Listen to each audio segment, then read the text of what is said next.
Hello everybody and welcome to episode 2 of the Masquerade. I am Podrig, the mask guy, and I will be your host. So, in today's show, I'm going to be reviewing Child of Eden, which is a PS3 game. Not only PS3 and Xbox. And it's the sequel to Rez, which was originally on the Dreamcast, but it was ported to PlayStation 2. And I think it may have been ported to PC as well in certain areas, but it's absolutely amazing. The footage won't be as good because I was recording it with the webcam, but I think it still came out well enough. And for my small kind of time eater kind of a game, because I said time waster last time, but these games aren't really wastes of time because they're still really good, but you do lose track of time a lot with them, so I'm going to call them time eaters instead. This week's one is going to be Super House of Dead Ninjas, which is an Adult Swim game that was released on Steam quite recently, and it's just so good. I'll tell you about it later.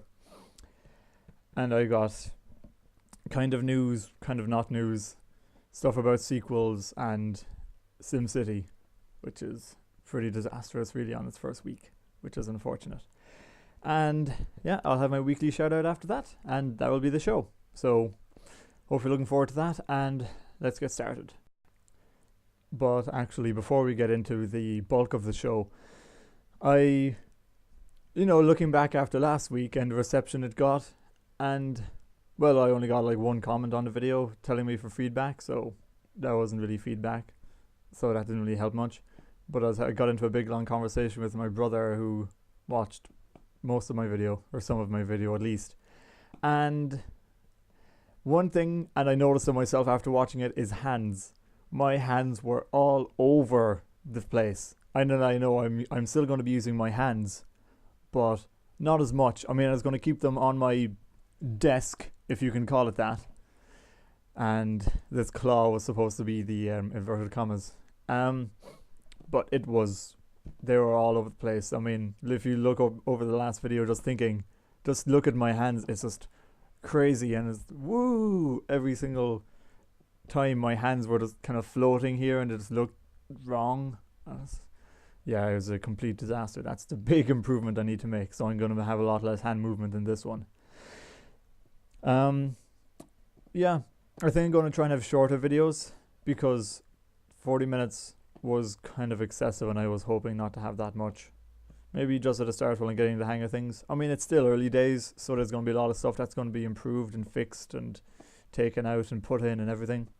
But yeah, I didn't want it to be that long. And actually I did set up a new YouTube page for the Masquerade itself instead of being part of the Masked Guy. That's just going to be completely dedicated to the Masquerade. So I'm going to have shorter videos to stay within the 15-minute upload limit. So I'll have to work on that. Or else just kind of break it up because these videos are split up anyway, so it'll be easy to do that. I think more kind of clips, more cutaways. Like last time I had the one from Trackmania, but that was it. For the other about 39 minutes, it was just staring at me and my crazy hands the whole time. So I'm going to need to add more cutaways and stuff like that. And yeah, I think that's a lot of the improvements I noticed that I needed to make. And so there'll be more changes coming in the coming few weeks. So yeah, we can hope that'll work out. So the game I'll be reviewing this week is Child of Eden, which, actually here's the box. This is what it looks like. You may have seen it in shops, so you may recognize it. It's a very, very pretty, colourful game. I only have it for PlayStation, but I imagine it's the same on the Xbox. In fact, it came out on the Xbox first, before it went to the PlayStation. Although I was glad it came out on the PlayStation first, because when I heard about it, I went crazy. Because I absolutely love Rez. It's one of my top 5 games. I was going to say 10, but it's higher than that. And so when I heard about a sequel coming to Xbox for the Kinect, I was like, oh, why? I would buy an Xbox just for it. And then it came on a PlayStation, so I was happy again. Yeah, you can actually use it. In fact, even still the cover art more represents the Kinect. That you see the person there, like with one hand kind of holding it out and, well, holding out both of their hands. One of them to look around and one of them to shoot. And it can still be used for the Kinect, or else you can use the PlayStation Move. I have a PlayStation Move controller, but I don't use it. I tried it out, and it is pretty cool. There's a lot of full arm movement because you can't just like point at things on the screen. You actually have to like turn your whole body to aim the camera, which is cool. But I still prefer using the controller, the simple analog stick, hold down X to lock on. But the music, it's very musical based. That everything you hit and the music playing in the background, it all runs in together. Sometimes it just sounds like a bit of noise when you're hitting loads of things at once, but it's all still part of it. In fact, if I'm explaining the music, really the only way I can tell you how it looks or sounds is just by showing you this footage.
And that's obviously not all of it, but levels are a lot longer than that. In fact, they're even a lot longer than they were in Res, which is good. There's only 5 stages in it, but you replay them a few times.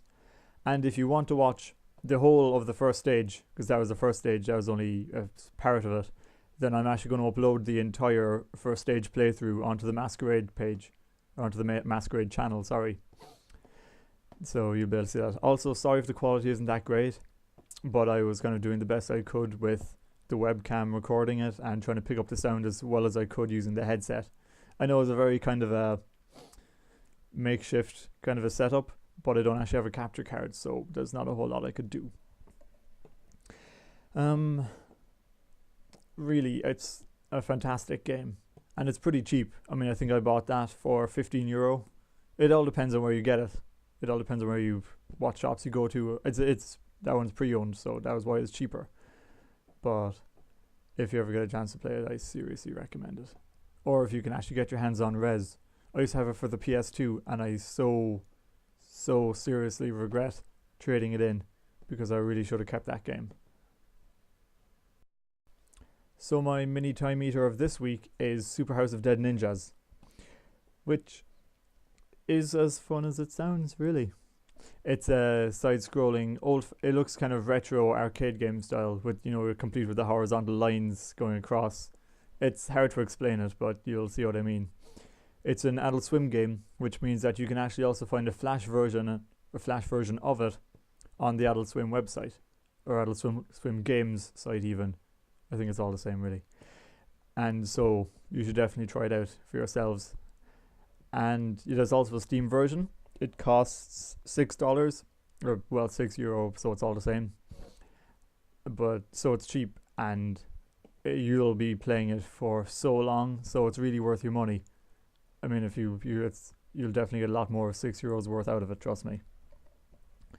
It's about this girl ninja, and there's this big tower of legend.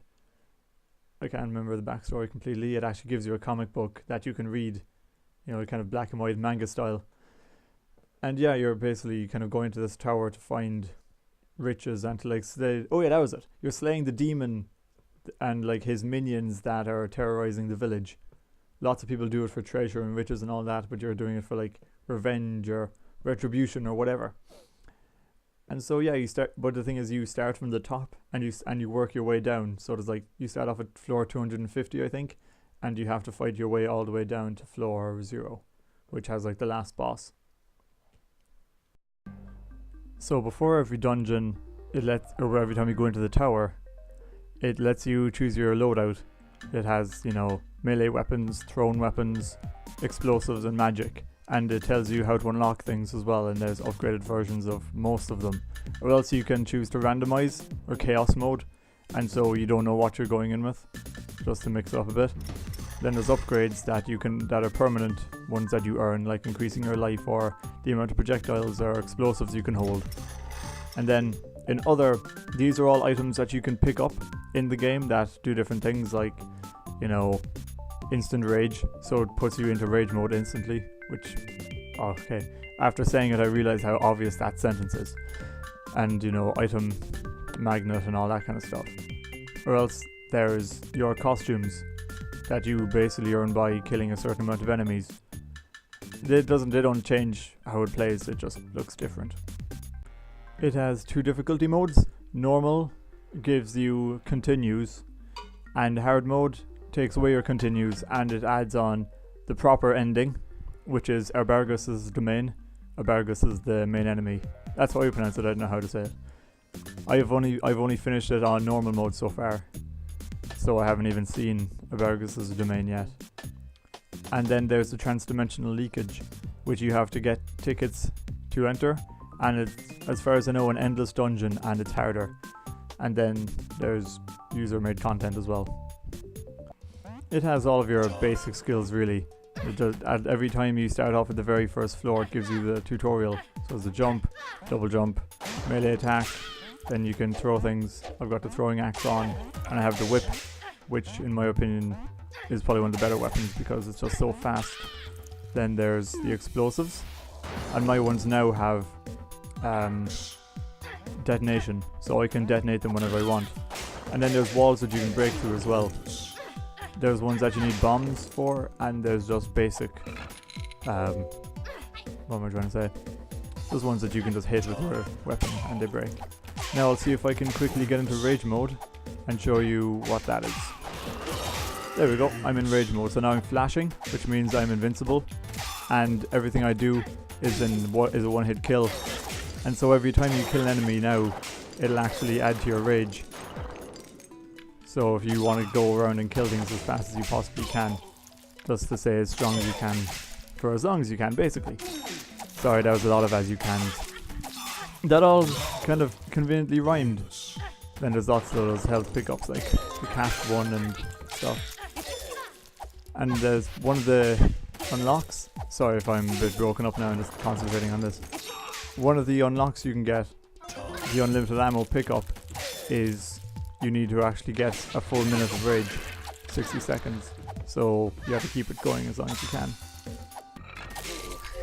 This place then has, I'll stop to talk about this guy. I can't remember his name. Smithy, I think. Or something like that. And he has 3 chests, and you can choose whichever one you want. And after, you don't know what it is, and time freezes, so you can take as much time as you want. And it's just a random item, really. This game is time based, like you can see it counting down in the corner, and you have to, well, keep your time up as high as you can by picking up these little time pickups. But if you don't, the Grim Reaper comes after you and he'll pretty much kill you straight away. So the ways you can restore your time are by dying or picking up those things, or certain areas like the chest place up there that freezes time, and boss battles also freeze time. So I'm just going to quickly skip to what'll happen when the Grim Reaper comes after you. And time is out, and here comes the Grim Reaper, and he basically just comes after you. I think one of the other like unlocks is actually for surviving with the Grim Reaper chasing you for a certain amount of time. So it's a tough one, but especially if there's no water. Oh well, no, it'd be easier if there was no water, is what I was meant to say. So like there's a time upgrade, but I'm going to quickly try and avoid that. Oh crap. I was going to try and get that, but it's too late now. So basically all you have to do to get rid of him is either die or get a time pickup. And then at every 100 floors, I think it is, then you go up against the boss. And it kind of randomly picks them. The only two I faced on this floor so far are the lion and the mantis. And you can either attack them with your melee weapon or hit them with explosives or, well, hit them anyway really, but you have to kill them. And then they drop items and you gain access to the next 100 floors before the next boss. And they all look different and they have different names, but the behaviour is pretty much the same in every one. You'll also find ghosts around the place that tell you things, or else there'll be ghosts from where you died. Like I was killed by Rage on Tuesday 12th of March at 17:29 PM. So I got killed last night at 17:29 PM by the boss Rage. And you'll find those all over the place. So I can imagine the more times you play it, it's just going to be absolutely full of ghosts. Yeah, and now I'm on floor 240, so you'd only notice when you change floors. It's very subtle, but it'll tell you what floor you're on every 10 or so. And so if you want to check out the Flash version of that game, I'm going to leave a link to it in the description, so you should definitely check that out, because I know I only showed you a small bit of it, but there's a lot more to the game than just that. So, I mean, it's seriously a lot of fun, and it's so easy to pick up too. So, this week I am drinking, to be honest, it doesn't even matter if I show you the label for this, because it's just some cheap, generic, you know, not Red Bull, not Monster. This stuff is called Dart Stimulation Drink. And, you know, you can get a litre of it for like $1.50, so whatever else to get this. I'm drinking with the wrong hand, or otherwise I'm hitting the microphone.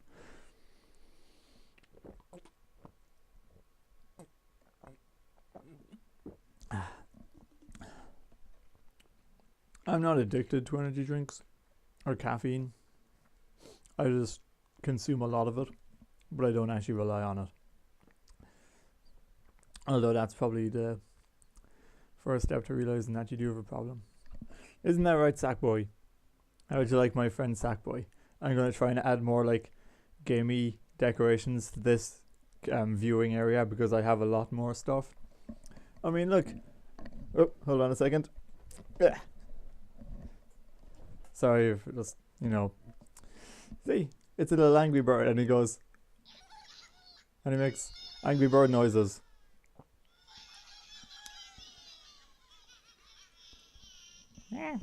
Speaking of which, Angry Birds is a free game on the App Store at the moment if you want to pick that up. I'm not great at Angry Birds, therefore I don't like it.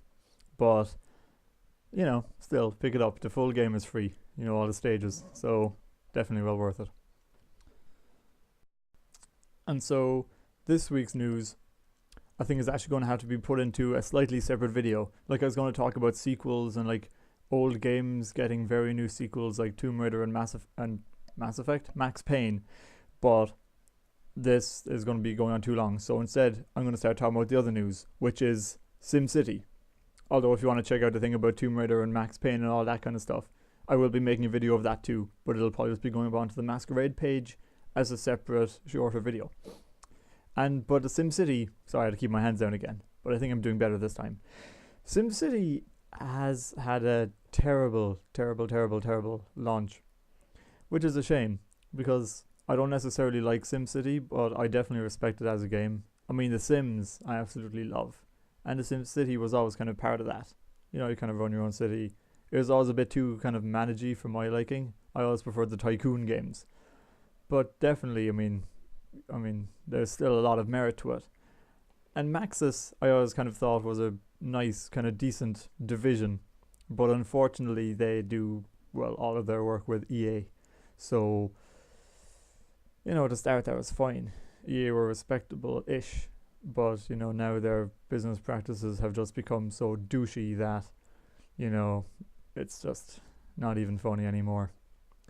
And as a result, they've kind of cocked up yet again, really.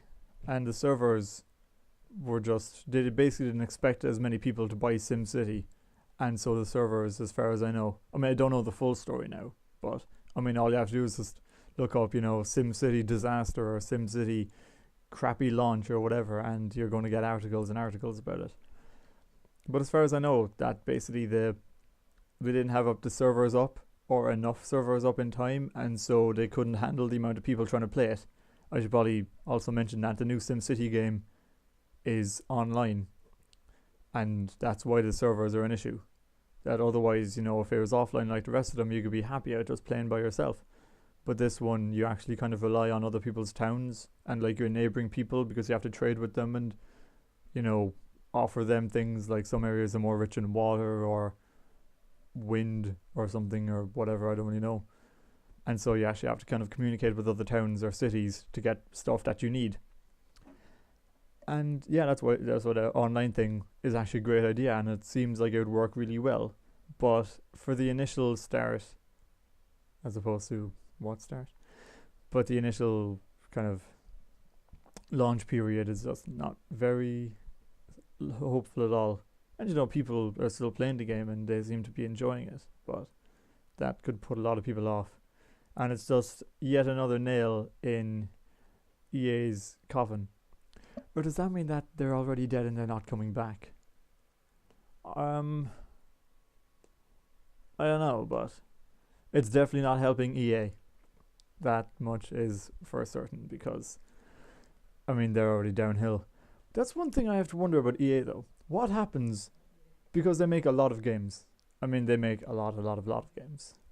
And so what happens if they go down? If EA are gone? What happens to things like Mass Effect, Need for Speed, The Sims, FIFA? Other such EA sports, but they might be different, I don't actually know. But what happens to their entire kind of games library of things to come or things from the past? Are they just going to go into not liquidation, that doesn't make sense. Are they just going to be, thrown away into the dump, never to be seen again, shot into space? Or is someone else going to kind of take over and just all those game developers just kind of jump on to different platforms and get other people to publish their games? I actually have no idea. Let me know, because someone might know the kind of legalities of that I'm completely missing. Sorry if that was kind of a short little news segment, but I need to kind of start keeping these a bit more concise. Finally, this week's shout out goes to Lily721. She is a gamer on YouTube, and she uploads let's plays, commentaries on games. But they're not really kind of, usual games like everyone does, Minecraft or Call of Duty or whatever, but she does a lot more obscure things. Some of the games she has a lot more kind of old PlayStation and like N64 games. Like one of her biggest playthroughs was probably Dark Cloud for the PS2, like the full way through, like Demon Shaft and everything. And she has like the old Spyro games for the PS1. She does Zelda. She did a full playthrough of Pokemon Snap, Kirby 64. I think it's the Crystal Shards is what it's called. And her current ones are the Wind Waker and Bugs Bunny Lost in Time for the PS1, which, yeah, for anyone who remembers that, it's a lot of the times when I'm watching her videos, like with Spyro and Pokemon Snap and now with Bugs Bunny, a lot of it is kind of a blast from the past. And it's a nice feeling to have, when you're watching someone play games and it's like, oh yeah, I remember that, as opposed to just like, watching kind of a modern game is like, yes, I've seen that part. I did that quite recently. But it's a kind of a different feeling between nostalgia and just, oh yeah, I recognize that. And her views are kind of disproportionate. She has like 711 subscribers or something, and a lot of her views would get like less than, or a lot of her videos even would probably get less than 50, even just looking at day one amounts. A lot of her videos would kind of get, less than 50 or something like that. When someone with that many subscribers, with almost close to 1,000 subscribers, you'd think that they would get more. And so, seriously, you should check her out. And, she's just a really steady uploader. Every now and then, she might take breaks, but that's fine. Not everyone has to just be completely YouTube, because sometimes, you might actually have a life or just want to do something else or not feel like uploading that day. And that's perfectly fine. But definitely I recommend you check her out. She is really good. And, she's not the greatest gamer in the world, but it's more relatable that way, I find. You're watching someone really good and you're thinking, wow, they're so good at that game. But then, you think, I wish I was that good. But then you're watching her and it's like, yeah, I mean, she's an average gamer and I'm an average gamer, and so we're all average gamers here. You know, it's not like she's completely out of reach and she's like, you know, doing everything perfectly. And, you know, it's like, that's, you know, I find a more nice. I can't really think of the word, but it's, you know, this is good to watch. And there's no like kind of fancy intros or anything like that, no kind of other music playing. So this is pure kind of bare bones videos, like, you know, it's just introduction, gameplay, end, there's nothing in between or nothing like that. Sorry, my hand's going crazy again. So you should seriously check out our videos. I'm going to put links in the description, link to our Twitter and link to our YouTube. They're the two main platforms really that you're going to want for YouTubers. And yeah, I mean, please watch our videos, subscribe to her, comment on her videos, whatever, you know, be nice. She definitely deserves a lot more views. So yeah, you should check her out. So there's not really much more to say other than, yeah, I hope you liked this episode of the Masquerade.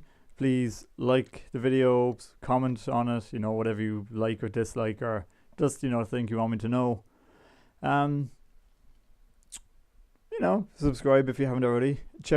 Go on to the new Masquerade channel. I'll leave a link to that, and, you know, please subscribe to that if you want to see other little extras and stuff. And eventually I'll move this Masquerade show onto that channel when I either get a video that's short enough to, or I can upload longer videos on the Masquerade. So yeah, and thank you very much for watching this episode, and I hope you enjoyed it, and I will see you all again next Wednesday. Bye for now.